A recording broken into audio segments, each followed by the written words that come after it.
सत्य वचन।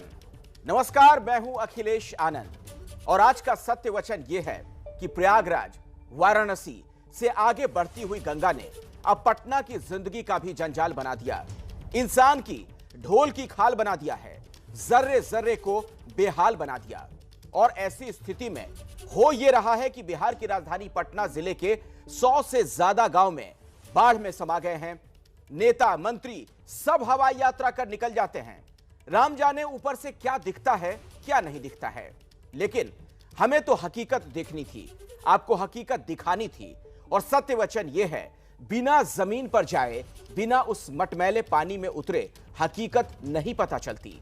यह बात नेता नगरी को भी समझते हुए सत्य वचन को देखना और समझना होगा।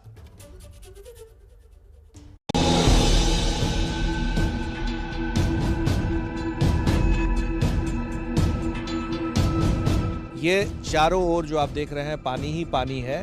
पानी का उफान उस गांव में घुसा है।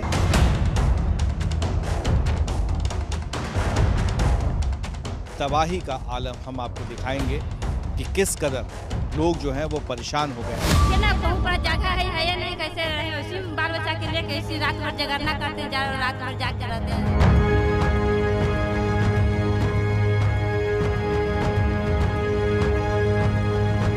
जुगाड़ से लोग जो हैं वो ट्यूब के सहारे चल रहे हैं। भगवान भरोसे है आपका। भगवान भरोसे। भगवान के भरोसे की ये हंसी नहीं, बेबसी है साहब। भगवान भरोसे है आपका। भगवान भरोसे। भगवान भरोसे। और सरकारी निकम्मेपन का लबादा ओढ़े जब ऐसी बाढ़ आती है तो जानते हैं क्या होता है। चलिए आज बारीकी से जान लेते हैं। नेता नगरी से लेकर अधिकारियों के आडंबर तक की कोठरी के बीच गरीब जनता की मुफलिसी को भी पहचान लेते हैं। सांप बिछा आता है, रात का खाना पीना नहीं मिलता है, नमक रोटी खा खा कर रहते हैं। एक गरीब का बच्चा नमक रोटी खाकर जीता है इस बाढ़ में। खुद गरीबी का स्वांग रचाकर बिहार की सत्ता में आने वाले नेताओं के कान तक आज इन बच्चों की आवाज पहुंचा कर रहे हैं। खाने के दिक्कत होती है, रहने की दिक्कत, सांप बिछा के डर लगती है, नून रोटी खाती है, नून रोटी खाती है। तोतली जुबान से ये बच्ची जब कहती है नून रोटी खाते हैं तो ये जुबान सिर्फ भूख की दास्तान नहीं सुनाती, बल्कि आजादी का जश्न मनाने की तैयारी कर रहे हिंदुस्तान के तमाम नीति नियंताओं को लानत पहुंचाती है। इन बच्चों की आंखों में झांक कर देखेंगे तो ये आंखें धिक्कारती है उस व्यवस्था को जिसमें ये बच्चे घर में फंसे हैं और इन तक नाव नहीं, खाने का सामान नहीं, नून रोटी खाकर रहते हैं। नून रोटी खाती है, नमक रोटी खाती है। दीवार पर बैठते लात कैसे रहते हैं। अच्छा, नेताजी लोग आपसे वोट कैसे मांगने आते हैं? आते हैं तो हाथ जोड़ लेते हैं, दीजिए ना मेरा वोट दे दीजिए, ऐसे कर दीजिए, वो काम ना। हाँ, हमरा देखिए कि घर में पानी होले हुए, देखिए कैसे खाना बन रहा है, देखिए खाना कैसे बना रहा है। क्योंकि बच्चे बिलख रहे हैं भूख से, पिता के साए छटपटा रहे हैं। छटपटाहट है लाचार, माँ के सीने में चढ़ रहा है धुएं का गुबार। ये राजू प्रसाद हैं, उनका परिवार है, छोटे छोटे बच्चे हैं। इन्होंने कहा कि मैं वहाँ पर था तो इशारा करके मुझे बुलाया अपनी तकलीफ दिखाने के लिए, इसलिए मैं रोक नहीं पाया इनके घर में अंदर घुसने से, और मैं आपको दिखा रहा हूँ।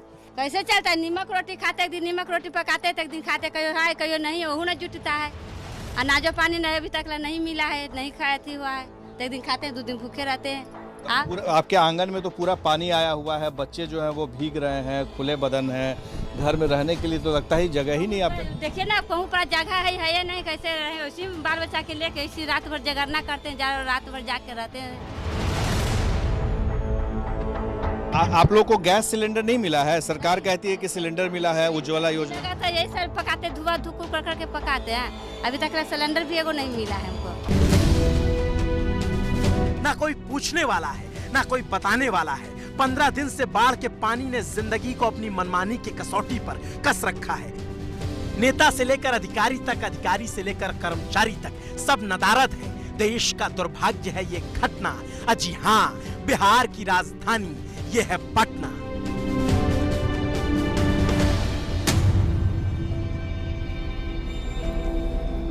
और इस पटना के ग्रामीण इलाकों के हाल हुए क्या, चलिए एक सफर संवाददाता प्रकाश कुमार और कैमरामैन शैलेश सिंह के साथ नीतीश सरकार की आंखों को खोलने के लिए भी कर लेते हैं। हम इस वक्त जहां जा रहे हैं उसमें उस जगह पर जाने के लिए जलकुंभी का जो आप सैलाब देख रहे हैं उसके बीच से हमें गुजरना पड़ रहा है। ये कहीं और नहीं बल्कि बिहार की राजधानी पटना से महज 20 किलोमीटर दूरी पर जो गांव है उस इलाके में जा रहे हैं कि कैसे पानी का उफान उस गांव में घुसा है और तबाही का आलम हम आपको दिखाएंगे कि किस कदर लोग जो हैं वो परेशान हो गए हैं। गंगा नदी में जल स्तर बढ़ गया है, खतरे के निशान के ऊपर है। तो दूसरी तरफ जो सहायक नदियां हैं, चाहे वो पुनपुन हो या सोन हो, उसका दबाव भी काफ़ी ज़्यादा बढ़ चुका है। ये जो देख रहे हैं आप गांव में कुछ लोग जो हैं लड़के, वो सड़क, मुख्य सड़क है जो पानी में डूब चुका है, उससे लोग आ रहे हैं, जा रहे हैं। बच्चे अपना देखिए जान जोखिम में डालकर यहाँ से गुजरते हैं। और जो पानी है वो आपको दिख रहा होगा चारों तरफ घिरा हुआ है। और सबसे बड़ी बात यह है कि जब लोग गांव में फंस जाते हैं तो उस वक्त उनके सामने जो बड़ी मुसीबत होती है और वो ये है कि नीचे में तो पानी का सैलाब है ही, घरों में पानी है, सांप बिच्छी इन सब का तो खौफ रहता ही है। अगर ऊपर से आसमान से भी आफत बारिश शुरू हो गई तो उसका नतीजा भुगतना पड़ता है। इस अथाह पानी के मटमैले सागर में हजारों जिंदगियां कैद हैं।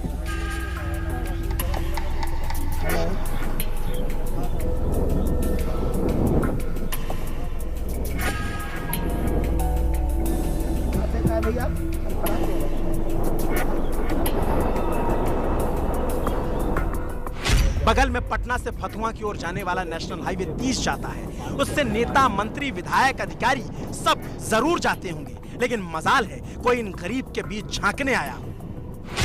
डूबते हैं ना सर, डूबे करते हैं। हम लोग तो एगो इतना इतना पानी में हेल के गए दवाई लाने के लिए, और एक कपड़ा वहाँ छोड़ दिए 4 लाइन पर। अब सूखल कपड़ा पहन के दवाई लावेंगे। अखनी नहीं नाव रहता तो हेल के जाते, वैसे ही भींगते तितते जाते, फिर तबीयत खराब हो जाता। हम लोग तो ऐसे मर ही रहे हैं। प्रयागराज, वाराणसी में तबाही मचाते हुए गंगा जब आगे बढ़ी तो पटना पहुंची और फिर नेशनल हाईवे 30 के आसपास के गांवों में प्रलय मचा दिया। और ऐसी स्थिति में इंसान की जान तब मामूली हो जाती है जब ऊंचे खंभे पर बंधे ट्रांसफार्मर के गले तक पानी चढ़ जाए तो कोई क्या कर पाए। 10 फीट ऊपर लटकने वाले तार को जब बाढ़ का पानी चूम ले जाए तो कोई क्या करेगा। यही ना सिर्फ बेबसी और लाचारी से देखता रहेगा। देखिए आपको दिखा रहा हूँ कि कितना खतरा है उन दूर दराज के इलाकों में, गांव में जाने में। ये जो तार है बिजली का, ये आपको नीचे दिख रहा है। ये इतना नीचे है कि पानी से सटता हुआ कई जगह पर है। अगर थोड़ी सी भी चूक होगी और बिजली गलती से अगर इसमें हो तो आपको करंट मार सकता है और आपकी मौत हो सकती है। कई जगहों पर आपने सुना होगा कि बिजली के गिरने से पानी में लोगों की मौत हो जाती है। तो वही मैं दिखा रहा हूँ कि ये जो तार का जाल दिख रहा है, पानी नीचे से है, आप नीचे नहीं जा सकते हैं। ऊपर से इतना नीचे हो चुका है बिजली का तार कि उसमें अगर गलती से आप सट गए तो फिर आपकी मौत निश्चित है, अगर इसमें पानी में बिजली का करंट आ जाए और अगर बिजली ना। फिलहाल सुरक्षा के दृष्टिकोण से बिजली अब नहीं है और जब तक कि यहाँ पर सब सुरक्षित नहीं हो जाता है तब तक पानी नहीं आ जाएगा। ये स्कूल है। अंग्रेजी मीडियम में पढ़ने वाले नेताओं के बच्चे इन तस्वीरों को देखकर ओह माय गॉड कह देंगे, लेकिन इस पानी के अंदर गांव और उस गांव में फंसे बच्चों की हाय माई हाय पप्पा जैसी स्थिति हो गई है। घर घर में पानी घुसा है, इंसान जहां था वहीं रुका है और बच्चों की हालत तो पूछिए मत। बहुत मजबूर है, नैया सर नाव दे दीजिए बहुत जल्द सर। एक अदद नाव की ज़रूरत है सबसे ज़्यादा, ताकि जो पानी में लोग घिरे हुए हैं, जो दिन का काम होता है कम से कम वो काम कर लें और जो सामान खरीदना हो ज़रूरी का उसे वो ला सकें। गांव-गांव डूबे हुए हैं और इनके पास नाव नाम की चीज नहीं है। इन जगहों पर अथाह पानी है, हर कदम पर मौत का खतरा। लेकिन जब सरकारें आंख मूंद लेती हैं साहब, तो जिंदगी को हथेली पर रखकर निकलना भी खतरा नहीं लगता जिंदगी के लिए। और शायद यहाँ के लोग भी इस बदहाल स्थिति को अब अपनी नियति मान चुके हैं। तभी तो बच्चा बच्चा ट्यूब की जुगाड़ के नाव के सहारे चल रहा है। पानी जब तक रहेगा तब तक ऐसे ही आप लोग चलते रहेंगे? हाँ, ऐसे ही चलते रहेंगे। जब नैया आएगा तब नैया से यूज होते रहेगा, तब तो यही नैया है। हाथ में पतवार लिया ये बच्चा बड़ी ही खुददारी से कहता है, जब नाव नहीं है तब यही चलाएंगे। और यकीन मानिए, लगभग पूरा का पूरा इलाका इसी के भरोसे है। प्राइवेट क्रूज में सवारी करने वाले नेताओं और माल चापते अधिकारियों का तो नहीं पता, लेकिन हमारे संवाददाता प्रकाश कुमार सिंह इनके दर्द को महसूस करने के लिए आज उतर गए इस पानी में, इस ट्यूब की नाव पर। क्या नाव का सहारा नहीं है इसलिए आप? ना, नाव नहीं है। नाव रहता तभी कौन, तो खतरा से खाली है सर। देख नहीं रहा है कैसे डर रहा है। ये तो जान बचावे लगी अपना रखे हुए हैं। तो इससे क्या पूरा परिवार आप लोग कहीं जाना होता है? हाँ। एकरा से पार इतना दूर हो जाते हैं, था ये नहीं है, हिलाओ पानी है, तब कौन उपाय है। ये जो जुगाड़ वाला जो आप लगाए हुए हैं, तो क्या कभी इससे हवा अगर अचानक बीच में निकल गया ना, तो फिर ले जाके 4 लाइन पर हवा भरवाया। इसमें किसी आप लोग जो है पूरा परिवार इधर से आते जाते हैं? हाँ। जब भी कुछ दरकार पड़ा था अपना उतर के चल गए, अपना खोले हुआ से इधर आदमी रहा खींच लिया। अगर ये रस्सी नहीं रहेगा तो? रस्सी नहीं रहेगा तो खेप के आने पड़ेगा, लग्गी एगो रखे पड़ेगा। ये जुगाड़ कैसे आप लोग के दिमाग में आया? ये सब तो जुगाड़ का से अच्छे करने लगे सर। इतना ना दिमाग है कि हाँ भाई, अब पानी में अब नाव का सुविधा नहीं है, तब कुछ तो बनाने पड़ेगा ना जाने आने के लिए। अब छोटा छोटा बच्चा है, तो बच्चा का अब हमारे सबके तो था है नहीं है, तो बच्चा के अब कौन हिसाब होगा। इस ट्यूब के मालिक राजन का आधा घर पानी में समाया है, आधे पर जिंदगी को बसाया है। और इस बाढ़ में इसी ट्यूब रूपी दोधारी तलवार पर समूचे परिवार की जिंदगी को टिकाया है। और जब पूछिए कि सरकार से कोई मदद के लिए नहीं आया, तो फिर जवाब हंस कर देती है, शायद सरकार की नीयत में कमी है और इनकी नीयति भी फूटी हुई है। सरकार की तरफ से अब तक कोई मदद मिली है? कुछ नहीं। कोई आया प्रशासन से ना कुछ के लिए? नहीं। जबकि ये जो 4 लेन है ये तो बगल में है, ये ट्रक बस प्रशासन के लोग सब निकलते हैं। कोई नहीं आई ना, अभी आप फर्स्ट में आया। कोई नेता, बड़ा नेता, विधायक कौन है? कोई नहीं। मंत्री विधायक कोई नहीं। तो आप लोग ऐसे ही चलते रहते हैं, जिंदगी की गाड़ी ऐसे ही चल रही है ट्यूब के साथ? भगवान भरोसे है आपका। भगवान भरोसे।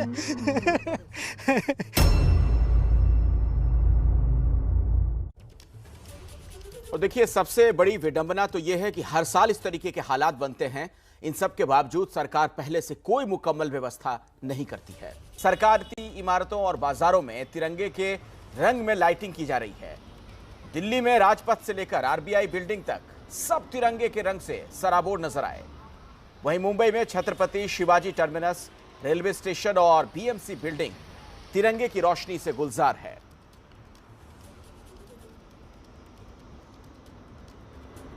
तो आप देख रहे हैं 15 अगस्त के मद्देनजर किस तरह की तैयारी नजर आ रही है। तमाम सरकारी इमारतें खूबसूरत रंगों में नहाई हुई। ये दिल्ली में आरबीआई की बिल्डिंग आप देख रहे हैं। तो लगभग सभी सरकारी इमारतों को कुछ इस तरीके से सजाया गया है। ये रायसीना हिल्स के आसपास का पूरा हिस्सा आपके सामने, और यह मुंबई की तस्वीर आपके सामने है।